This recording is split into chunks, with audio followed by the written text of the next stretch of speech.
La Libye tourne la page. Après une nuit de liesse, le pays délivré de Kadhafi attend la proclamation de la libération totale. Les circonstances de la mort du leader déchu restent floues. Capturé vivant près de Sirte, il a été ensuite tué par balle, mais on ignore encore s'il y a eu combat ou exécution sommaire. La communauté internationale salue la fin de la tyrannie après 42 ans de règne sans partage. La mort du colonel Kadhafi marque la fin du conflit. Pour la France, l'opération militaire de l'OTAN est terminée.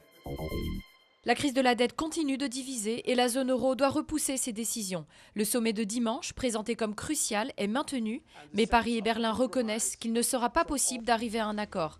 Un second sommet des 17 pays membres est donc prévu la semaine prochaine. Nicolas Sarkozy et Angela Merkel promettent une réponse globale et ambitieuse pour sauver l'euro et la Grèce.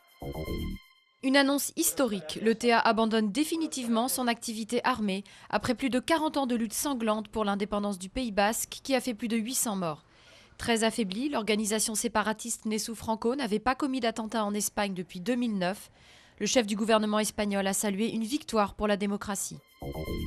Les professionnels l'apprivoisent depuis plusieurs années, mais pour le grand public, c'est une prouesse. La réalité augmentée fait ses débuts. Une nouvelle technologie qui s'appuie sur notre environnement pour lui apporter de nouvelles informations.